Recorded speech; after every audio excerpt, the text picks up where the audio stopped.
Hey everybody, this is Andy, aka Love Retro BTW, across Twitter, Instagram, and Twitch. I do a podcast every Saturday called Cafe BTW, a morning gaming podcast, a retrospective look at the wonderful world of retro gaming, from interviews to guests. Join us every Saturday, like a Saturday morning cartoon, starting at 8 a.m., 11 a.m. Eastern. Also, if you're on Twitter, please join the brand new retro gaming community, a place to share, connect, and show your love for the retro gaming community. All the links are down below. And remember, enjoy the Gamers Week podcast.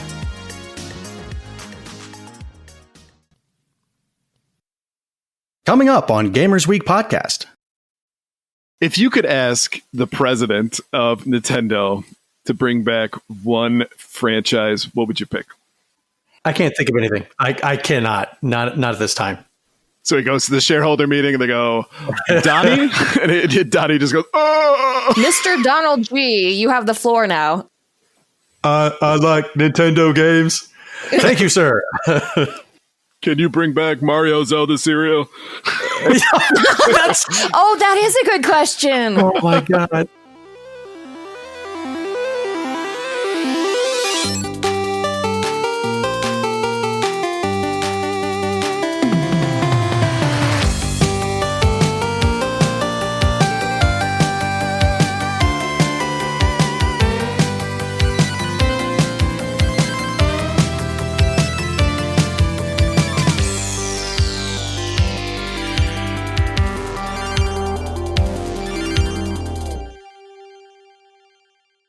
Did I tell you guys I got stung by a bunch of fire ants today? I saw that. Yeah, that was fun. All of a sudden, it's like something sting me on my ankle. And I must have stepped in it and stood there because my entire right leg is just all ants. Uh-oh. Yeah. So I'm like smacking my leg. I must have looked like a crazy person. Right? I realized that they're crawling up my leg, that they're actually on my shorts at that point. Jesus. So Are they in your shorts? Thankfully, no, they did not go in my shorts. Ooh. So I was happy about that, but I didn't want to risk it. So I just took my shorts off in the middle of my neighborhood. Very nice. Yeah, so I'm in my underpants, and I just do not care. My shoes are still up there, by the way. I haven't retrieved them. They belong to the ants now. They're right. They own those now. So I went over to the hose. I turned it on, hosed myself down. And I know for a fact that somebody saw me in my underpants because a car drive by, which I did not make eye contact with the driver. So Could be worse. it could be, yes. All right, everybody got their local going? Oh, my local's going. Mine's been going a while. Welcome to Gamers Week podcast. Like the name says, we analyze the best, worst, and weirdest headlines of the past week in the video game industry. This is episode 29, and today is Wednesday, July 6th, 2022. I'm Donnie G. Retro, and I'll be your host for this evening.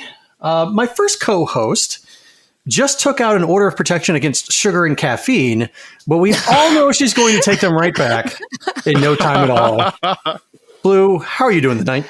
I just can't quit them. I just can't. You guys got any of that sugar and caffeine? Yeah.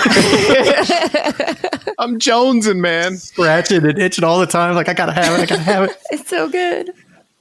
And my second co-host recently thought he could speak to fire ants, but boy, was he wrong.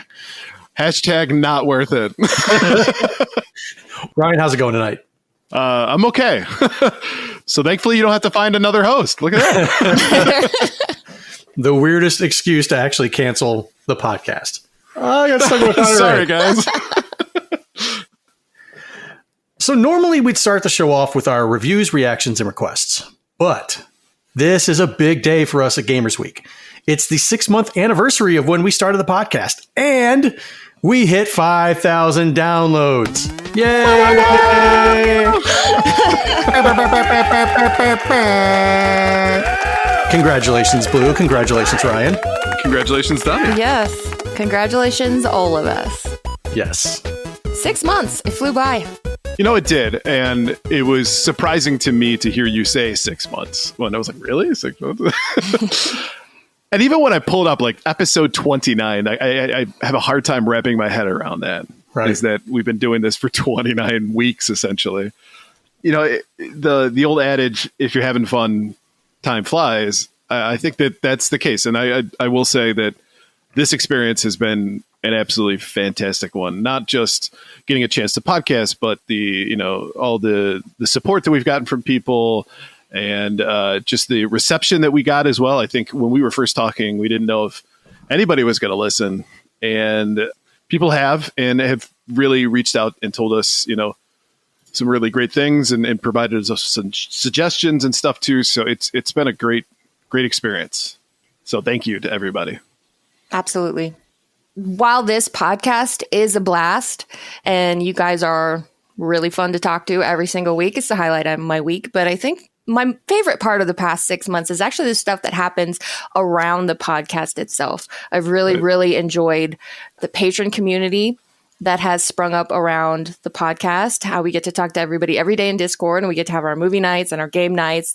And then also I really like our patron-only show, the Gamers Week Uncut, where we just go in unplanned and talk about what we talk about. That has definitely been way fun. For sure. I couldn't agree more. I mean, it's very fun to do this show with you guys. You become really good friends to me, but the community that we've built up that people continue to be a part of and share in this with us, it really that tugs at my heartstrings. Yeah, it's still pretty amazing to think that anybody listens at all. But not only that we've made some really great friends out of doing this. Absolutely. So a huge heartfelt thank you from all of us at Gamers Week, and hopefully we'll be celebrating that year mark before we know it. Considering how fast this 6 months went, probably. But yes, thank you so much, everybody who listens. And now it's time for the very important poll. Oh, Ryan. Yeah. You didn't know I could do a woman's voice like that? I did not. I did not. I learned so much about you. Well, every Monday on Twitter, we post our VIP or very important poll. And if you'd like to participate, follow us on Twitter at GamersWeekPC. So the question this week was, what is your favorite American Western-themed video game? Coming in third place was Gun with 7.4%. Coming in second place was Sunset Riders with 30.1%. And taking it this week, Red Dead series at 50%. We also had 12.5 of you say other. So let's take a look at some of the comments from the poll. At SC Scanlon said, as much as I love the others, I got to go with my first Western game, Law of the West. Tyran Zero Hex says Call of Juarez Gunslinger is arcade-style Old West FPS action at its finest. Retro Rex said, I voted for Sunriders, but honorable mentions must go out to Dark Watch. Ocean Planet 4546 said Outlaw from the Atari 2600. And lastly, Logical Lime 29, is any answer besides Red Dead the right one? Great question. All right. So, Donnie, let's start with you. What did you pick? Initially, I was going to go to Sunset Riders because I love that game, but I feel like it's just too linear. So my choice was Red Dead series. Even though I don't really care too much for the Red Dead series itself, I've never played Red Dead Redemption 2. It was tough going from Grand Theft Auto, from driving around the city at hundreds of miles an hour to riding a horse at 30 miles an hour. Long distances, and just be like, oh God, is this ever going to end? And I think the point I actually stopped playing was when I found myself playing horseshoes in the Red Dead game. I'm just like, what the hell am I doing? I'm playing a game inside of a game. No, I'm done with this. I've never picked the series back up, And that's your favorite. I guess I'm not a big Western game guy, but because that there's a lot to do in the story, That's the reason why I chose the Red Dead series. That was actually a really popular answer that we got in the other category, was people saying, oh, I love Red Dead 1, couldn't stand Red Dead 2. So I don't think you're alone. Okay. I am not alone. Blue, what'd you go with? So, like Donnie, I don't really care for Western-themed games, but there was one that I remember fondly from some of my earliest memories, and that is the OG, the Oregon Trail. Nice. It was always so fun when, back in the ye olde days, when the class got an opportunity to use a computer, or perhaps you went on a field trip to some sort of museum, anywhere where they had Oregon Trail. And then the lot of you would gather around and fight for who got to be the one to actually play it. And if you got to be the one to play it, that was the best day. But any day where the Oregon Trail showed up, that was a freaking good day. And so that's my pick. Why was it that game was always in the computer lab at school? Because it's educational. Oh, I see. Right. I see. It helped with reading and everything like that. Right. And history. Dying of dysentery. And learning about diseases and stuff like that. Sure. Super educational. Bill got syphilis. Not that educational. Oh, sorry. What about you, Ryan? So I went with a game that's a little unconventional. So have you guys ever heard of the online browser-based game called Kingdom of Loathing? No. Yeah, it's a weird one. So it was a game that came out in, I want to say, the 2000s. And I remember playing that back in the day. And basically you're got a character and it's medieval time set, right? And it's called, of course, Kingdom of Loathing. So the idea is that you're, it's almost like a D&D thing, but it's done by panels. So each part of the game that you would go to was a different screen, basically, and then you would interact with that screen. But all of the characters and everything are stick figures, and the humor is absolutely fantastic in that game. And they eventually came up with a game for the Switch called West of Loathing, which is a Western theme RPG. Now, thankfully enough, it's a much more advanced than the browser-based version of the game, because you can actually navigate in different areas, not just like point and click, more or less. But it carried over kind of the same art style. So everything is in black and white, and it has stick figures. And you start off the game getting to choose from 3 different character classes, right? So it goes Snake Oiler, which you are good with crafting potions and things, and you're also good with the pistol. Bean Slinger, which is essentially the mage in the game. And my favorite term, and if you're familiar with the game, it makes sense as well, but it's the warrior melee class, which is a cow puncher. Nice. Oh no. But the story is basically you start off before you go west, and you get into the western lands and come to find out there's these evil cows that are hurting everybody, and your job is to obviously eradicate the cows and stuff. Punch them. Yes, exactly. If you're the melee character, you will in fact punch cows. It's a really unique game. It's got really, really great humor in it, and honestly, I was super surprised when it came out how good it actually was. So if that interests you at all, I highly recommend checking out West of Loathing. It is super fun. All right, let's move on to our patron shoutouts. We couldn't do what we do without the help of our gorgeous patrons. Here are the generous folks supporting Gamers Week on Patreon.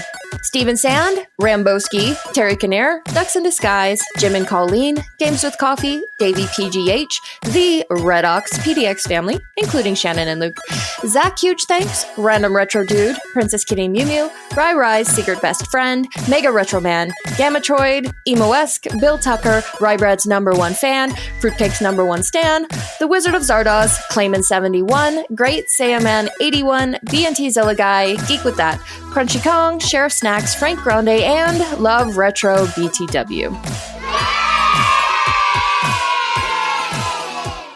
If you like what you hear today, and we really hope you do, please consider joining us on Patreon.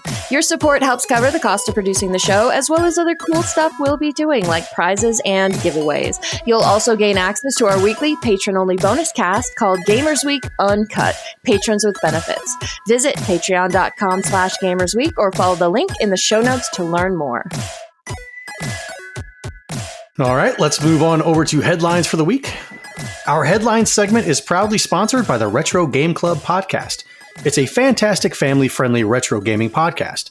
In each episode, Rob and Hugh pick 2 games to play and discuss, as well as news, interviews, and other topics. Currently, they want to know what piece of your retro collection do you regret selling?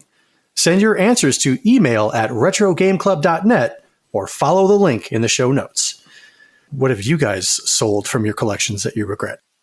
So for me, it's purely about the price of this object, right? So I had the opportunity to get Clay Fighter Sculptor's Cut, which is a super rare game. I think it was only released in Blockbuster, but it's like a different version of the Clay Fighter 63 and a third. Purchased it for like $150 and traded that for a copy of Earthbound, Terranigma, and if memory serves me right, I think it's Chrono Trigger as well. So, That doesn't sound like a bad trade. Yeah, at the time, awesome trade. Nowadays, the cart goes for loose $1,000. Yeah, but think about which games you'd rather play. Oh, don't get me wrong. I love the fact that I have Earthbound and Chrono Trigger and Terranigma in my collection, and I've played them all and I love them. But I also like $1,000. Blue, have you sold anything that you regret? Nope. Must be nice. Actually, I'll get by on a technicality on this one because I don't sell things. It's a pain in the ass. If I don't want something anymore, if I'm trying to make room on a shelf, whatever, it goes to a Goodwill or something like that. So technically, I have never sold anything that I regret. So you'll drop off a rare game at the Goodwill and let somebody have a chance? If I was going to get rid of a rare game, but I don't think I ever come across rare games to even have to worry about that happening. Next week, she's going to go to a yard sale, and there's going to be a little Samson for $3. I hope so. If I'm going to only, go right? look now. Yeah. What about you, Donnie? I'm the same way. I buy stuff, and whatever I have already, then I'll sell it for like just a cheaper price. I've never had to sell anything from my collection for a specific reason, but I haven't regretted selling anything yet. Well, aren't you two special? I guess we are. I don't know. We're not the ones who have Earthbound and Chrono Trigger. Right? Can I borrow Earthbound and Chrono Trigger? I mean, yeah, you can borrow it. Forever? But the thing is, by mailing it to your house, I know where you live. Yeah, that's true. It's just going to show up one night at your window at like 4 in the morning. Not even knock, just have his face pressed against the window. With any luck, it'll be lightning and thunder outside. Oh, God. I had Chrono Trigger a couple of years ago. Somebody was selling it at a flea market, I think for $150. It had the box, the game, You. the map. It was missing the manual. I bought the manual on eBay for like $30-$40. So I had it complete, and I ended up selling it for $280 on eBay, because that's about the time I was starting to get into like trying to like make a profit with video games, and I regret that. Actually, there you go. There you go. You just caught me. We You talked just our way caught me. into it. That's the one I regret selling. Liar, liar, pants on fire. I'm old. My memory's going. Yes, I regret selling Chrono Trigger complete in box. Complete in box. Ouch. Complete in box. All right, so first up from VGC, the first NFT game console has been announced. Our first episode is about NFTs. Our 6-month episode has NFTs in it. Seems fitting. Right.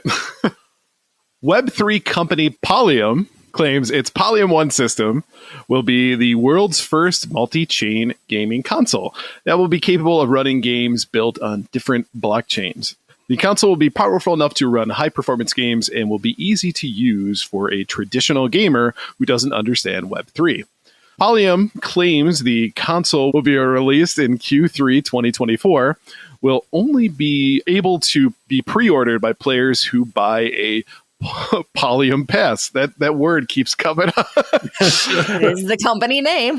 Yeah, an NFT on the Ethereum network, of which 10,000 will be minted. Despite the Polium's admission that only 4 people are working on the hardware, it also claims that the console will be capable of 8K HDR and 120 FPS and ray tracing. The announcement has been met with much criticism and skepticism from a number of players who are, at best, not yet convinced on the merits of blockchain gaming, and at worst, believe it to be a scam. Even the newly established Polium Discord server, which appeared to launch with no moderation, has not been free of criticism. In the Discord Scam Alert channel, presumably set up to let users report potential NFT scams, a number of users simply replied, "This entire project." Ooh, sick burn. Regarding the lack of any confirmed games, Polium states there will be games on the console, and we will make some announcements soon. We are currently speaking to game developers. Somebody had to be first, right? Right, exactly. Hey, should we launch this Discord without moderators? That'll probably be fine, right? It's not like we're trying to put out a super controversial product. It's fine. It's the wild, wild west. Yeah. But with Discord. So this whole story is pretty much a punchline from beginning to end. Mm-hmm. 4 people working on a NFT-only console, which will be released in 2024. So roughly 2 years from now. And it will be capable of 8K HDR at 120 FPS and ray tracing. There will only be 10,000. And game developers will, I'm sure, rush to make games for this thing. And you have to buy an NFT in order to pre-order it? Did I read that right? That appears to be it. Yeah, which is a Polium Pass. This sounds so super scammy. Yeah. I think Tommy Tellerico is like, man, I should have thought of that. I don't know. This thing will be a smaller dumpster fire, but it will be no less of a dumpster fire. And it's like every once in a while, you get those kind of gag consoles, like the KFC console or the Bud Light console. But they seem to be pretty self-aware about what they are and what they are not. And this same thing seems to be missing the boat altogether. It's like Soulja Boy.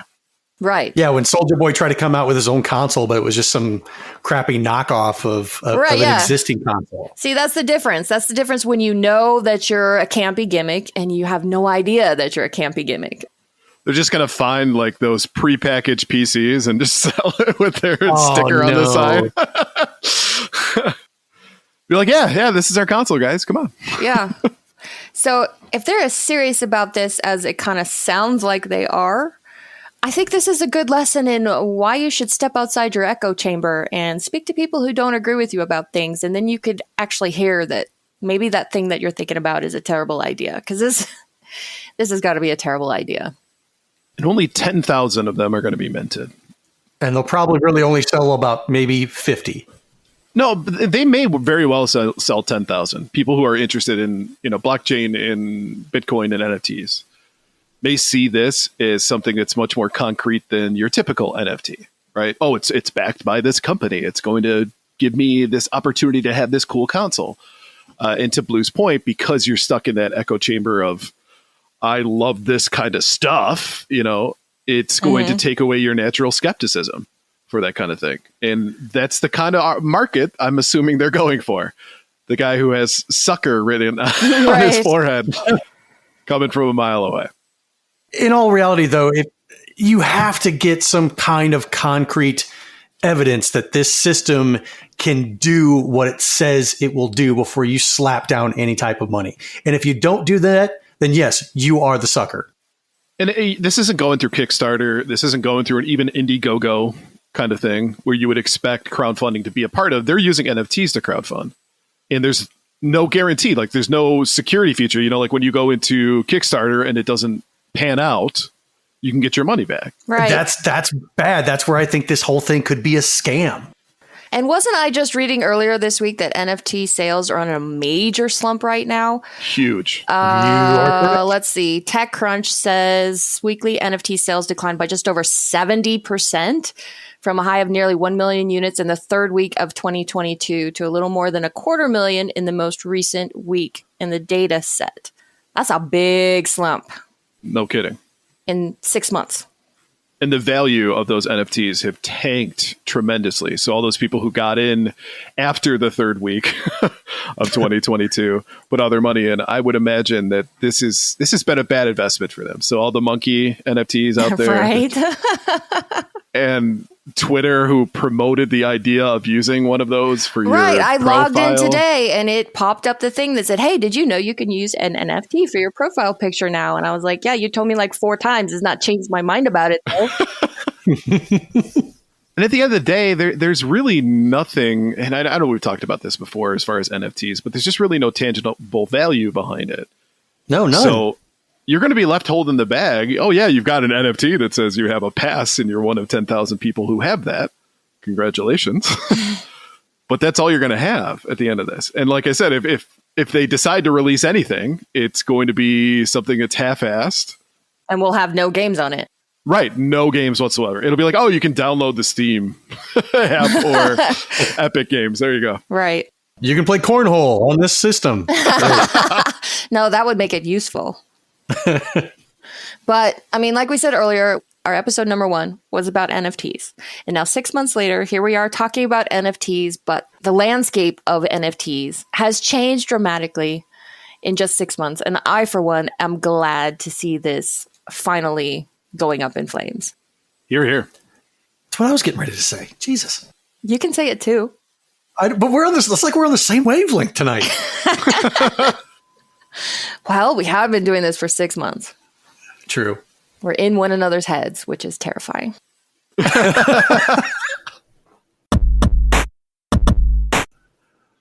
All right, next up from Nintendo Life, trademark for Intellivision Amico has been abandoned. I know. I am shocked. Shocked, I tell you. In the latest sign that the Intellivision Amico is unlikely to ever release, its trademark has now been marked as abandoned by the United States Patent and Trademark Office. The trademark was originally filed by Intellivision Entertainment on October 19th, 2018, and subsequently accepted on September 24th, 2019. As per trademark guidelines, an application will be marked as abandoned if the applicant has either not filed a statement of use or requested an extension on the trademark within 6 months of the approval. An abandonment notice was then filed on June 21st, 2022, after Intellivision's failure to submit a 5th extension request.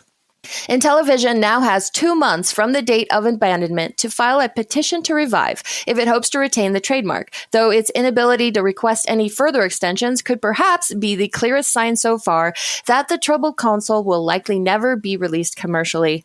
Just last month, Intellivision raised a few eyebrows when it confirmed that staff would be significantly cut in order to help the console across the finish line. It also confirmed that such drastic steps have meant that some customers' refund requests would be delayed due to the reduced staff and financing requirements needed to continue operations. So basically, they can't give you your money back because they don't have it. Right. Should we file for the trademark?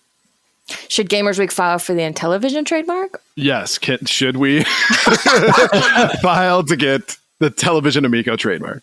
What would we be our do with statement it? of use? I don't know, but I think it would just be hilarious. We're going to turn it into a foot massager. Or just slap it on all our merch. The Intellivision Amico. But this is a back scratcher? It's whatever you want it to be. Except a game console. We've talked at length about the Intellivision Amico before on the show. It didn't have all bad ideas, but it didn't have enough good ideas, and it was completely the wrong time to be doing something like this. So nostalgia sells, but maybe not as well as everybody thought that it did. Well, I think one of the problems you ran into with Tommy too is that he was he's a visionary kind of person, right? So he was coming out with all these ideas for it. And what he failed to realize is that his ideas don't automatically make them, something that's going to generate profit for their company. And so he's pumping out all these parts to it. It's going to be family friendly. It's going to be, a console where, if I remember right, if you're really good at the game, everybody else gets help to defeat you, right? So it's in a way helping others cheat at a particular game. And just the lineup of games that he had planned for it just didn't make a whole lot of sense. There's not a big enough marketplace for them to warrant the amount of money that they were looking to spend. They spent a lot of money on advertising and trying to get the word out for this particular console, get people interested in it. And yes, they did crowdfund, but they spent more than they funded as a result of just them trying to convince everybody that this is in fact something that they want. They basically attempted to go head to head with the Switch. Right. Which is a foolish thing to do. Unless you can really beat the Switch on at least one area. Like, say if they could have gotten this out for under $100. But I think they were charging somewhere $200 or $300 for this. Yeah, they were. Right? They were charging the same as the Switch without any of the offerings that the Switch has that makes it fun. Right. Yeah, and how do you entice other game companies to come and develop for your system when you're a brand new fledgling system like that? Ask Polium or whatever their name is. Polium? Polium, yeah, ask Polium. And it is unfortunate because, Tommy's not a bad person, I don't think. I haven't been, personally rooting against him. I think lately, though, his colors have been shown to be kind of suspect a little bit, trying to get this thing out. But I hate to see anybody's passion project go down the tubes. Right. Especially the fact that so many people invested in this and they're probably going to lose out because they have no money left. So there is certainly some collateral damage that's going to happen as a result of poor choices on their part. So, I'm celebrating the fact that this was kind of scammy and bad and that it didn't come to fruition. But there's part of me that's also disappointed for those folks, I guess is what I'm saying. Are we?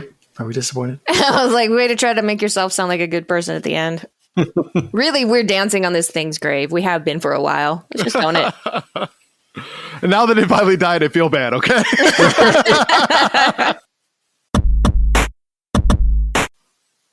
From GameSpot, Nintendo fan buys $40,000 in stock to ask president about F-Zero revival. One dedicated gamer has revealed that he spent over $40,000 on Nintendo stock, primarily so that he would have an opportunity to ask the company about the possibility of seeing cult classic games revived. According to Business Insider, who spoke to the new shareholder over Twitter direct messages, 1 unit of stock that equates to 100 shares would allow for the opportunity to attend the shareholder meeting, but getting a question answered wasn't even guaranteed. Fortunately, Nintendo President Shuntaro Furukawa did answer the fans' question about reviving key franchises, F-Zero specifically, during the company's annual shareholder meeting this week. It is realistically difficult to develop new titles and remakes, including sequels, for every Nintendo game that people request. But we are very grateful and appreciate the expectations our fans have for our games. Furukawa said via VGC translation, one remaster reportedly in development is Metroid Prime, with remastered versions of the second and third games also planned. Nintendo has also begun preparing to expand on its first-party game production capabilities. The company has invested in more game development technologies, acquired longtime development partner Next Level Games, and will build a new development center next to its main headquarters in Japan. That seems like a bold move just to ask a question. Notice me, senpai. 100%. But let me shell out $40,000 to do it. And for F-Zero? For F-Zero. But on the one hand, it's not like he threw the money in the garbage disposal. 40K of Nintendo stock should hopefully get your money back and more, but it is pretty crazy just to ask about F-Zero. You hold on to the stock a little bit, you make a little bit of money, and yeah, your question gets answered by the president of the company. But just send a Twitter direct message. That's all you got to do. That's all you got to do, man. Is Furukawa on Twitter? Probably not. But I like this kind of very political non-answer that Furukawa did. It was a really nice. Yeah, it's realistically difficult to develop new titles and remakes, including sequels for every Nintendo game that people request. But we appreciate that you like our games. I really appreciate the 40 grand in stock you purchased. That's probably a drop in the bucket to them. They didn't even notice. That's small fries. Just wonder how he showed up to the shareholders meeting. Was it like, like a full on F-Zero t-shirt with like, Zumba pants? If you could ask the president of Nintendo to bring back one franchise, what would you pick? Good question. For me, it would be Punch-Out. I would like them to come out with another version of Punch-Out. Wii Punch-Out was fantastic. Super Punch-Out was great. Mike Tyson's Punch-Out was fantastic. Power Punch 2 was terrible. So I think we need another Punch-Out game that would satisfy me. And you know what? Make it so that I can fight people online, like Switch Sports. Ooh, there you go. Yeah. I just the library is too big for me to pick just one. All right, how's this? Well, if you had to ask him one question. Oh, come on now. If I had to ask one question, I'd be like, why no love for Zelda on the 35th anniversary? There you go. What the hell? Just take him to task at these. Seriously, I was like, I demand an explanation. It's really difficult to develop new. It's really difficult to put together 35th anniversary celebration for all our franchises. We appreciate your continued support. I can't think of anything. I cannot. Not at this time. So he goes to the shareholder meeting and they go, Donnie? And Donnie just goes, oh! Mr. Donald G., you have the floor now. I like Nintendo games. Thank you, sir. Can you bring back Mario Zelda cereal? That is a good question. Oh, my God. All right, from Newsweek, majority of adults think video games should be taught in school. It may be time to ditch that cubicle and pick up a controller, as 2 in 3 Americans say it's time for gaming to be considered a legit career. Commissioned by the video game company Wargaming and conducted by one poll, the study found that many think video games should be taught as early as elementary school, 41%, or middle school, 42%. Although the average person began gaming at age 11, over half of the respondents, 54%, believe getting into professional gaming should start with younger kids playing in smaller leagues, similar to Little League Baseball. A majority of college students surveyed had similar feelings about gaming education. Of them, 88% said that they'd major in gaming if they could. When asked what they'd emphasize their hypothetical gaming studies in, college students said that they would be most interested in content creation related communications and streaming, 60%. Gaming proficiency, 50%. Graphic and technical arts, 50%. And business management, 49%. Just like in math, social studies, and reading classes, there's a lot that can be learned from gaming, said Artur Plosianik, publishing director at Wargaming. Giving kids a place to develop real-life skills in video games is something that can give them a bright future that is as fun as it is lucrative. So who wants to pick this apart? I will go ahead and say, I don't think video games should be taught as early as elementary school. There have been studies that show that too much television watching, too much screen time amongst children rewires their brains. I don't think this is a good idea to start that early. And then again, are you talking some of these elements that they mention here for graphic and technical arts? That's already being taught in school. Business management, kind of already being taught in school. There are like 1 or 2 or 10 red flags in this little blurb that we have read. One, that the study is commissioned by a gaming company. So automatically the results are suspect. 2, who is likely to participate in a study commissioned by a gaming company? People who are already gamers, and therefore it's not an accurate representation of the American public as a whole. So to open the article by saying 2 in 3 Americans say it's time for gaming to be considered a legit career, there is no way that is true. I think about anybody that I know in real life, they would all look at you like you had a hole in your head if you said that video games should be taught in school. And as you said, the college classes, most of those are already taught. The graphic and technical arts, business management, content creation related communications. You can get a communications degree. I have one. It's useless. And this statement at the end, Giving kids a place to develop real life skills in video games is something that can give them a bright future that is as fun as it is lucrative. That is just a tad bit misleading because as a person who chose a degree in the arts, ain't nobody want to pay for that. Ain't nobody want to pay for that. And you're going to be scraping by your entire life. Try to go around putting on your resume that you're really, really good at Clash of Clans. It's just not going to work out for you. Right. This is stupid. And it comes from Newsweek. The interesting part, too, is that, you know, this idea that it can be lucrative to be in esports, it's the same thing as college and professional sports. It's the top 1% is going to be good enough to compete in these types of events. So you're setting the expectation early, I guess. I mean, then again, kids do sports, but sports is good for you physically. Right. Sports is good for you for and on many levels, learning to cooperate with others, teamwork, et cetera, et cetera. But these video game players are mental athletes. Don't forget that. And I guess if there's a silver lining, it's that you could conceivably go on to be an esports professional no matter who you are. Like someone like me who's only 5'6", I'm not going to be a professional athlete. I don't have the right build for that. But you don't need to have a specific build to be an esports professional. You could be a world putt-putt champion. Yay. Let's take it like flyweight UFC. I'll go lace up my gloves. The one thing I will say in, like, I guess playing a little bit of devil's advocate here, the one thing that is good about video games is that it certainly helps people hone their hand-eye coordination.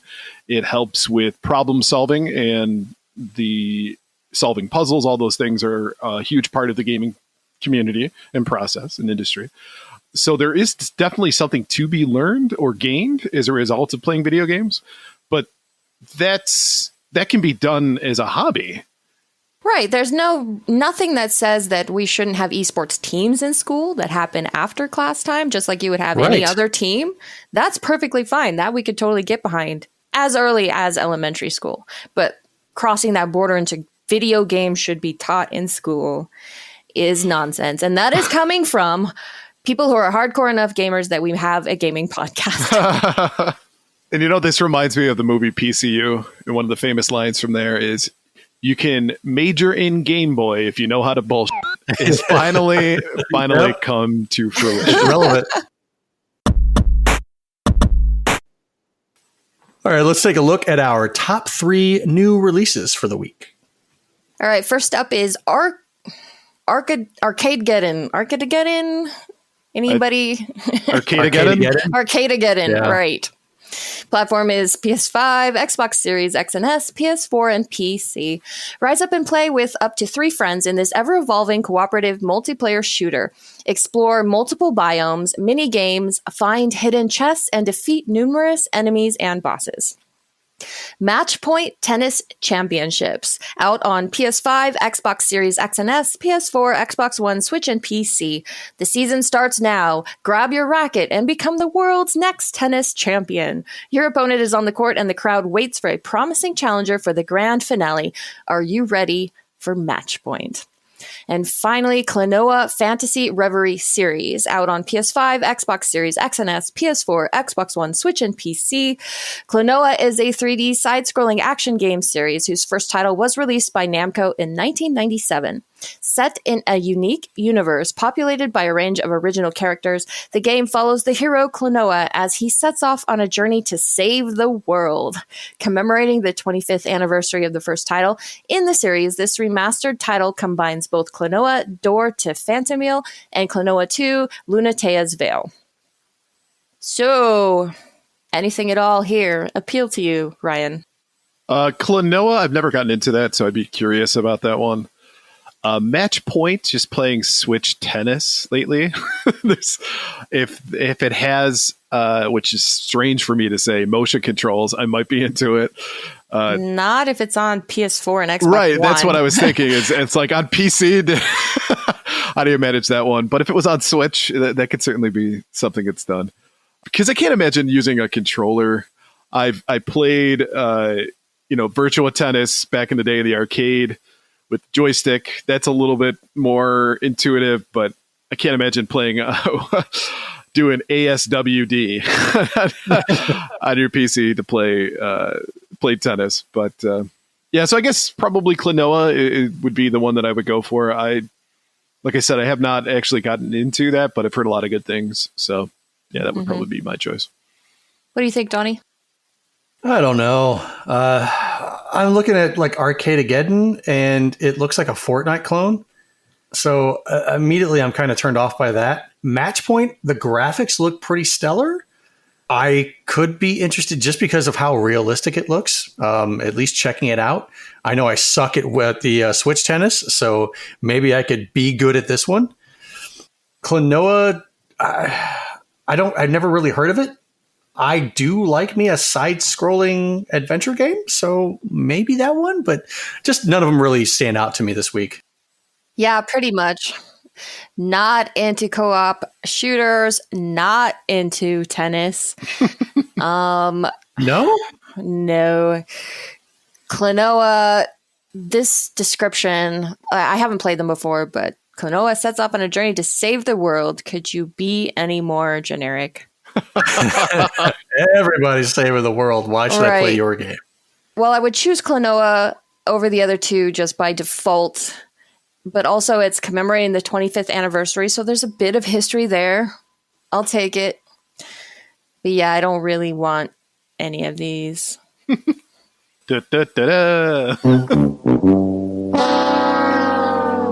one of those weeks. Exactly. Fail. All right, let's go ahead and take a look at the main topic for this evening. From Fortune.com, global video games market expected to fall for the first time since 2015. The video game industry saw tremendous growth during the pandemic, with the launch of new game systems and an audience that was eager to escape the boredom of being trapped at home and seeking an interactive way to socialize with friends. But inflation could be poised to do what a pandemic couldn't, cause the video game industry to see a decline for the first time in at least 7 years. A forecast from Ampere Analysis predicts the global games content and services market will see a decline of 1.2% this year to $188 billion. Ooh, that's a mild decline, of course, but it follows several solid years of growth. The market today stands at nearly double where it was in 2015, jumping from $95 billion in 2015 to $191 billion last year. The growth of the video game industry over the past 2 years has created a wider user base, which leaves it more susceptible to economic pressure, versus when it was more centered around core fans, who typically found money, even in tight times, to fuel their hobby. As we progress through a period of heavy inflation with an increased cost of living squeeze and a higher potential for a recession, it's inevitable that games market will be negatively impacted in certain ways. Indeed, the fact that the game sector is now as broad as it suggests that there are likely to be more cases where a cost of living squeeze will impact consumption compared to 2008 and 2009 when the last major global recession took hold. Beyond inflation, the return to a more normal lifestyle is impacting gaming somewhat. As people are able to get back to their lives, some are playing less, both on consoles and PCs, as well as mobile devices. And supply chain issues continue to plague the console PC space, as finding a PlayStation 5 or updated video card is challenging still. The dip in the gaming market isn't expected to be an extended one, though. Ampere predicts the global market will rise to $195 billion in 2023. Is this really even an article? I know. Give me a break. You're bitching about losing a couple $1 billion? Yeah, people do that. I don't want to lose a couple $1 billion if it was mine to lose. I'm just teasing. This kind of shit makes me mad. It is. It's I think this article is representative of a few things. Kind of like we talked about last week with the fact that the AAA game production has been slowed down significantly. This is only a 1.2% drop for 1 year before next year when it's expected to go back to where it was. Of course, a lot could change. That could not happen. But I think that amongst gaming journalism, it's profitable to hit the panic button really early. Fear sells. I mean, to your point. Right. I think it also is one of those things where it shows that people expect that markets should never dip. We should always grow. We should always grow. We should always grow. We should never plateau. We should never have a down cycle. We must always get bigger or else we have failed. Right. And I don't think life works like that. No, people get tired of doing the same thing, and then they go look at other avenues. It's not to say that they don't come back to it, but in my opinion, with games and new games, it is kind of stale. If there's innovation happening, it's happening amongst the indies. Absolutely. I think maybe the games industry could take a little bit of a hit just to get back to making more billions and billions of dollars in a few years later. Right. And honestly, this is coming off the most unprecedented time of our lifetimes of having everyone stay home, have access to this box that provides you with entertainment because there's nothing else to do. And naturally, when that rebounds, you're going to see a little bit of drop off as far as who's playing these games and how often. That's almost expected. Yeah, I'm surprised it's not more than 1.2%. So what that says is if they're predicting that the next year is going to rebound, that video games clearly, or that industry has clearly done the right things to at least retain most of those people who joined on. I mean, if you think about a 1.2% loss or decline, their growth has been exponentially more than that to get to this point. So it's become mainstream to be a gamer nowadays. Right. Yep. It should be taught in schools, apparently. Exactly. And the pandemic helped fuel that. So I would imagine it's the same thing with, sourdough bread cultures for people to buy. That probably took a dip after people started going back to work. Probably subscriptions to adult websites went down, like all of these things, right? Yeah, sure. I bet those stayed up. Maybe. But the point being is that it's a resilient marketplace. And the beauty of video game industry is that it's constantly coming out with new things. So if you haven't seen what you like right now, it's coming, probably. And maybe that's one of the really great things about gaming is you don't really have to spend money on it to enjoy it. Right. But they want you to. Yes, of course they want you to. There's so many free-to-play options as far as mobile games and console games, PC, whatever. So many free-to-play options. You can buy stuff, of course, like Donnie said. That's what they really hope you'll do. But if you don't have any money, you don't have to spend any money. And then there's people like us. If we never bought a new video game ever again in the rest of our lives, would you run out of anything to play? No. Not at all. Exactly. We just hunker down and finally get to that backlog.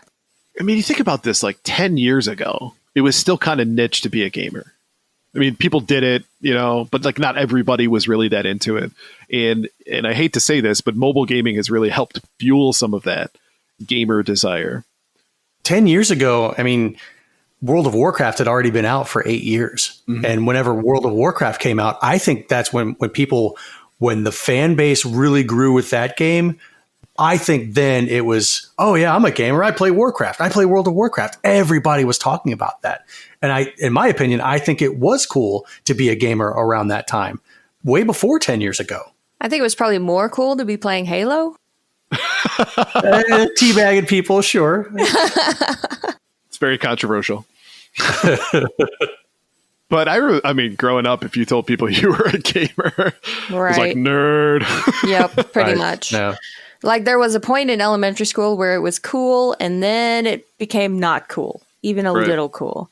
So at least I learned to just kind of shut up about my hobby.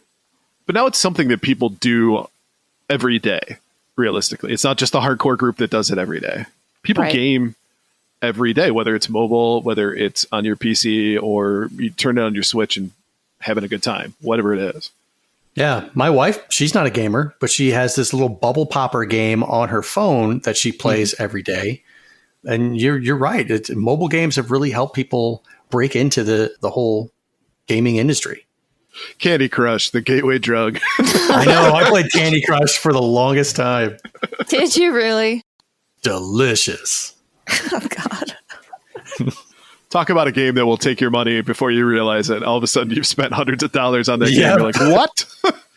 I'm out of spins. I need more spins. I'll spend $5 right now. It is the gateway drug. Indeed it is.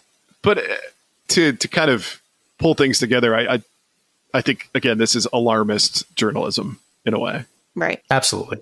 The sky is falling. We're losing 1.2%. Oh, Right. God, what are we going to do? I mean, if there's a legit downside, it might be the number of studios, small studios that might close. Right. Might be the number of people who get laid off.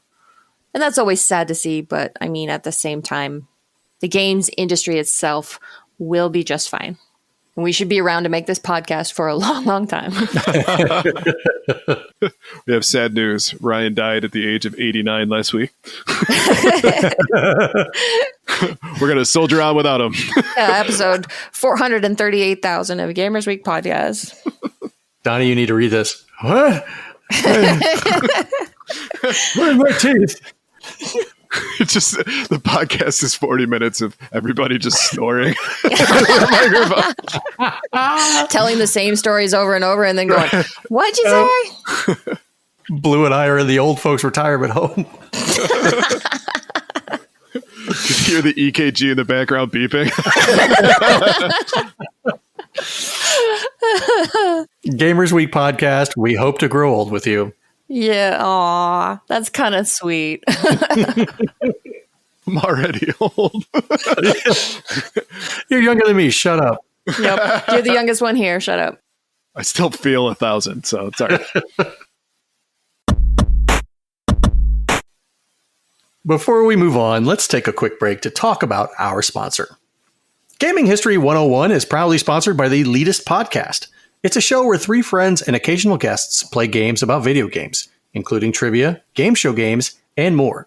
Here is this week's trivia question. Though you probably didn't see this game as a response in our very important poll, it totally fits the theme of American Western games. This was the only game released on Sega card for both the SG-1000 and the Sega Master System. Tune into the Elitist Podcast this Wednesday to hear the answer. You can find the Elitist on your favorite podcast platform, and we'll also have their links in the show notes. I have no clue what that is. Yeah, I got freaking nothing. I had no idea either. The only hint I'm going to give, if you haven't figured it out yet, is that it's a Western themed game. Oh, really? Yeah. Well, that does probably narrow it down quite a bit. I could take a look at my Master System collection and see, but I don't have any of the cards. Do you have a game called Redacted? No? Yeah, I've never even heard of this game. No. Okay. Might have had even an arcade release, and I still have never heard of it. Okay, yeah. I can't say that I have.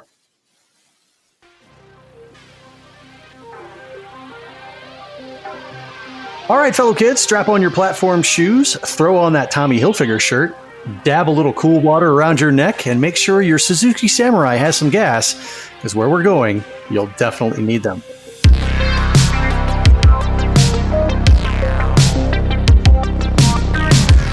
Welcome to the Retro Rewind. This week in gaming history, we take a look back at what was going on in July of 1997. Some hot music on the Billboard charts. Verve Pipe with Freshman. Love that song. Love the song. acoustic. Yeah, the acoustic version is really good. Puff Daddy and Faith Evans with I'll Be Missing You. Rest in peace, Biggie Smalls. Hanson with Bop. Oh, no. No, I'm not even going to start. We'll just move past that one. Have you listened to the lyrics of that song? No, I'm not even going to think about it because I don't want it in my head for the next 3 years. It's surprisingly deep. I'll take I your highly word on recommend. Just look up the lyrics, not the actual song. Yeah, so but you as don't soon have as I to get read it them, stuck. I will hear the song. Oh, yeah. You have so many relationships in this life. Only one or two will last. You go through all the pain in life. You turn your back, gone so fast. Oh yeah. It's deep. Hashtag so deep. For a crappy pop song. It's deep. Ooh.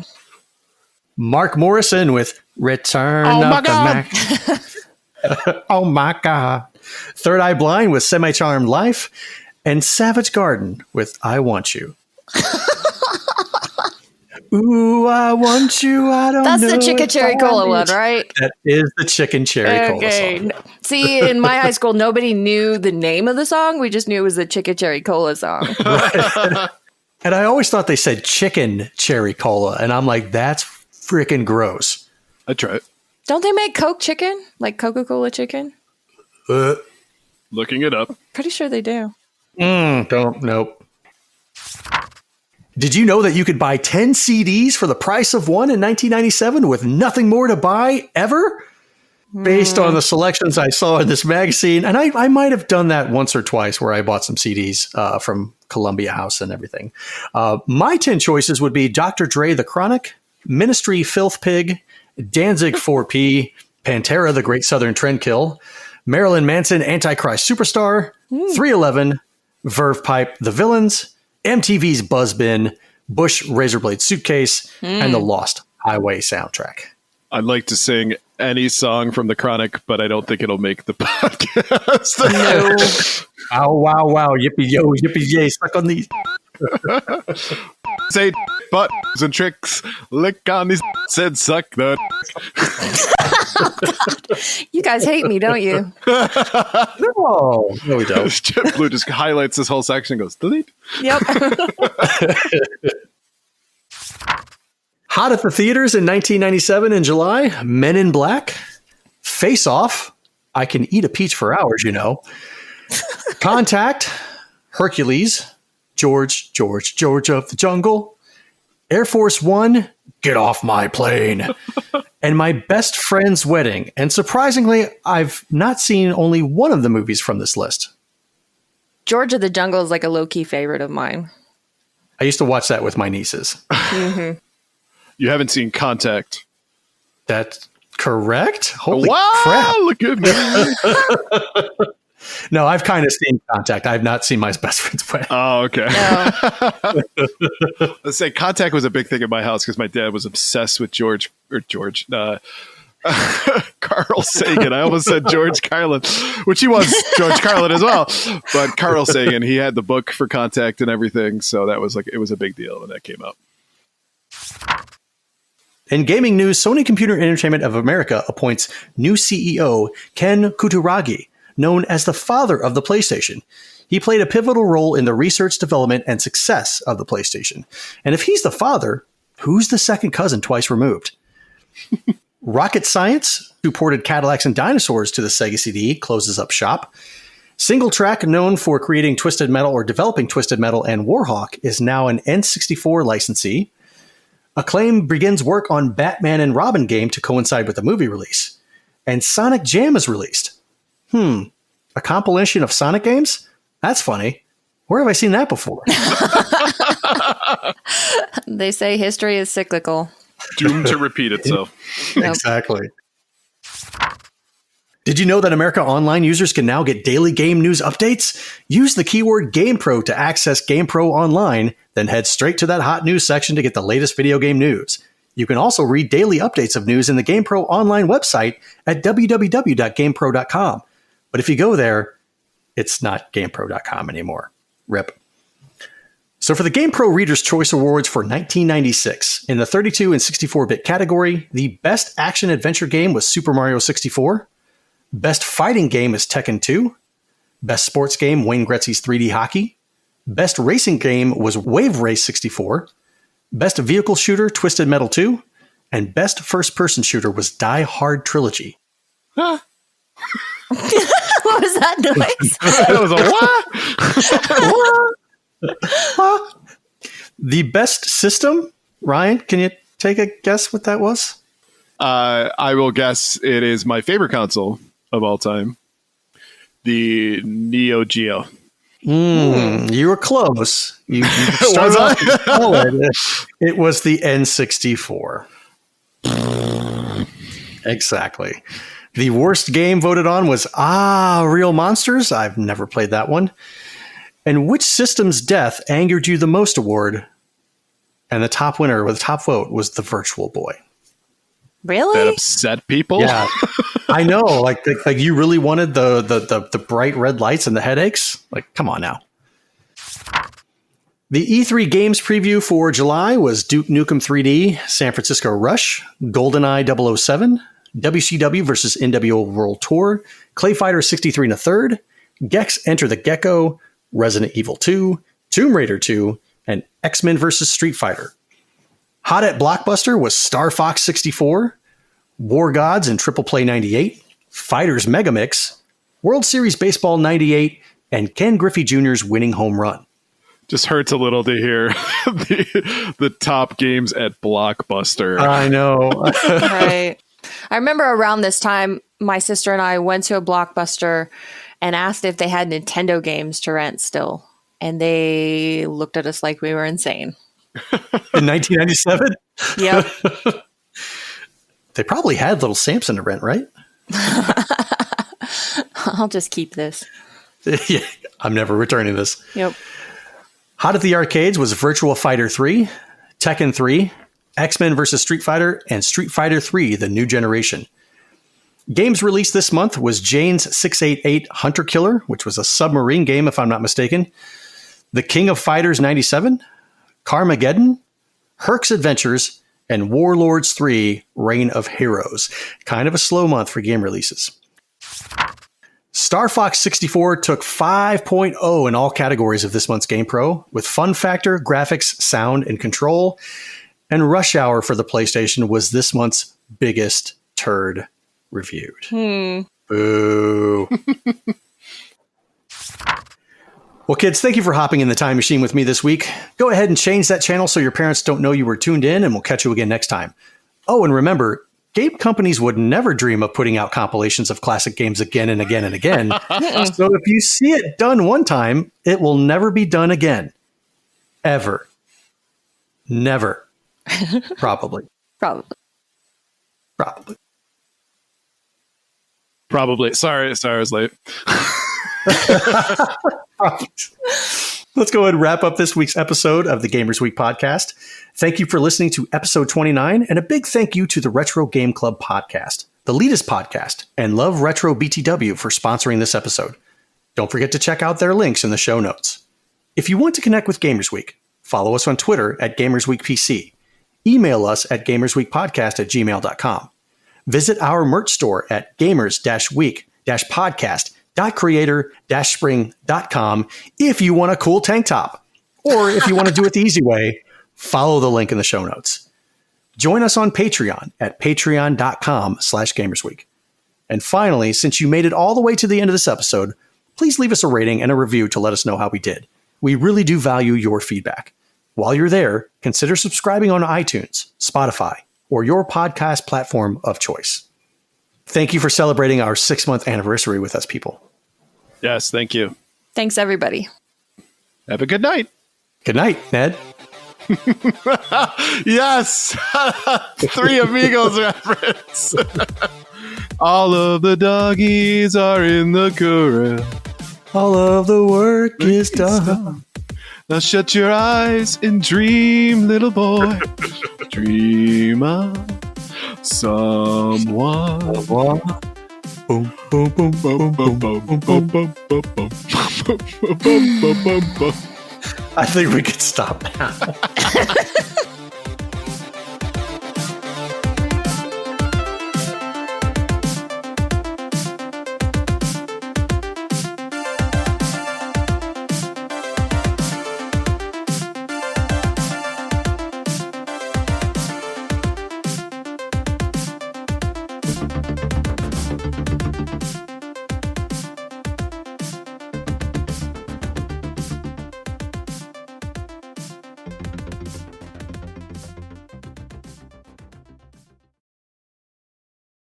Oh my God. Welcome to Gamers Week Uncut. Welcome to Gamers Week Uncut. Welcome to Gamers Week Uncut, patrons with benefits. This is the unscripted, patron-only bonus cast with less editing and more dirty jokes. We don't know where the conversation will go, but we're sure it will be weird. This fish just went right on my nipple, and I'm just like, I Google Street Fighter 6. The first search result that comes up is people think they can see Ryu's dick in the Street Fighter 6 reveal. Listen up here, kids. You're not going to want to get one of those VD STDs things, right? Make it fall off. When you go, grab a pro. You'll be doing it for America. that was perfect. If you want to hear weekly episodes of our patron-only bonus cast, join us at patreon.com/gamersweek.